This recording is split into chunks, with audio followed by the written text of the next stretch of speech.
आधे दोस्तों मैं सीधे ऑटो में बैठ गई। ये मेरी ट्रिप स्टार्ट हो गई। सीधे मैं वहाँ से स्टेशन पहुँचते में रास्ते में मैंने मेरो वृंदावन को बाय बाय किया।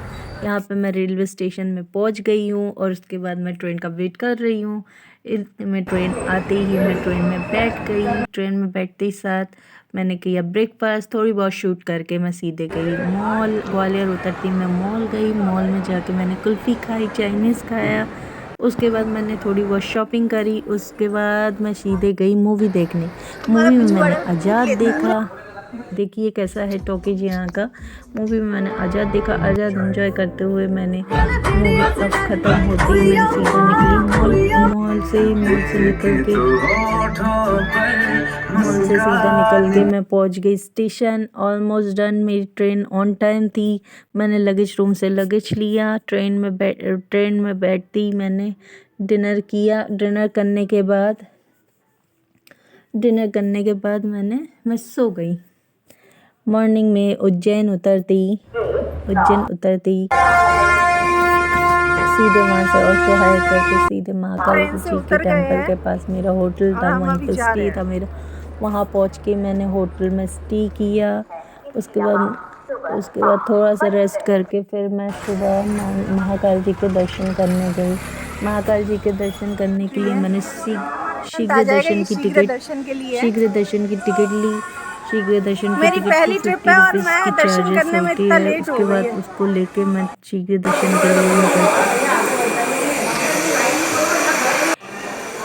दर्शन करके मैंने महाकाल जी के दर्शन किए। महाकाल जी के दर्शन करने के बाद मैं थोड़ा बहुत फ़ोटो वगैरह खिंचवाए। उसके बाद मैं वहाँ से निकल के सीधे बड़े गणेश जी के टेम्पल गई। बड़े गणेश जी के टेम्पल में मैंने बड़े गणेश जी के दर्शन किए। दर्शन करने के बाद मैंने वहाँ पे परिक्रमा करी और वहाँ पे पत्थरों की बिल्डिंग बनाई। कहते हैं यहाँ पे मनोकामनाएं पूरी होती है। साथ ही साथ मैंने नरसिम्हा जी के दर्शन किए। मैंने यहाँ पे एक चीज़ देखा जो एक छोटे से झूले में जिसको लॉक किया गया था, उस झूले में छोटे छोटे गणेश जी और कान्हा जी की वो मूर्तियाँ रखी हुई थी। उसके बाद हम वहाँ से निकले और निकल के मैं सीधे काल भैरव जी के दर्शन में रास्ते में मैंने गढ़ कालिका जी शक्तिपीठ के दर्शन किए, जहाँ पे 2 स्तंभ बने हुए दियों के, जिससे वहाँ पे दीप लगाई जाती है और उसमें सिक्के चिपके हुए थे।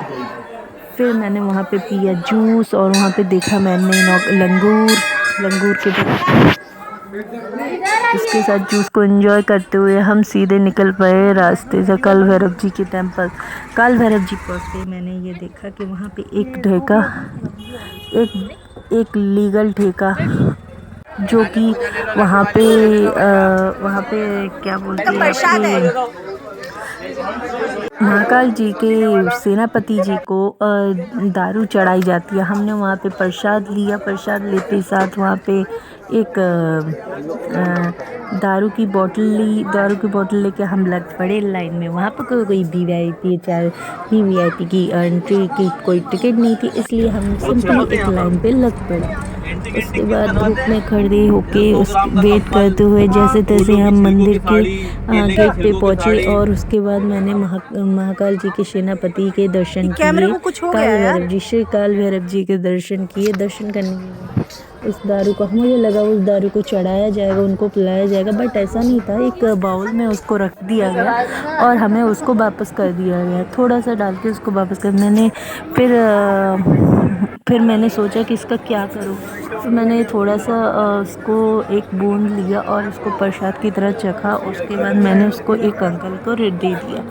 फिर मैं वहाँ से निकल पड़ी मंगलनाथ टेम्पल की तरफ, क्योंकि बहुत लेट हो चुका था और हमें जल्दी दर्शन करना था। फिर मंगलनाथ टेम्पल विश्व में कहीं पे नहीं है, सिर्फ यहीं पर स्थित है मंगलनाथ जी का मंदिर।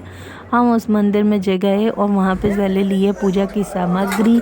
लेते ही साथ हमने वहाँ के लिए दर्शन शिप्रा नदी के तट पे मंगलनाथ जी का टेम्पल है और वहाँ पे उनके वाहन भेड़ जी के दर्शन किए हमने। उसके बाद सीधे मंगलनाथ जी के दर्शन किए। दर्शन करने के बाद हमें लग रही थी बहुत भूख और हम वहाँ से सीधे निकल पड़े संदीवनी रेस्टोरेंट में, जो उसके नियरेस्ट था। और मुझे भूख लग रही थी, मेरे ऑटो वाले ने मुझे वहीं पे ले गया और मैंने वहाँ पे खाना खाया। वहाँ पे कोई पर्टिकुलर खाने के लिए मेनू नहीं था, बस एक ही मेनू था जो कि थाली थी।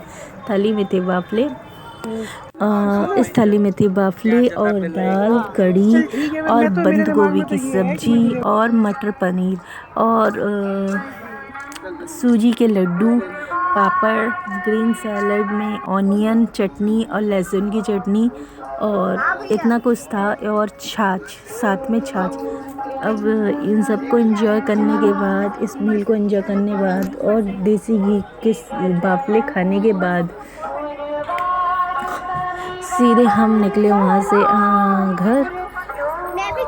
घर आके थोड़ा सा रेस्ट करने के बाद घर नहीं था, होटल था। होटल में रेस्ट करने के बाद सीधे हम थोड़ा शाम को निकले शिवलोक के दर्शन करने। शिवलोक को घूमा मैंने। शिवलोक को घूमते ही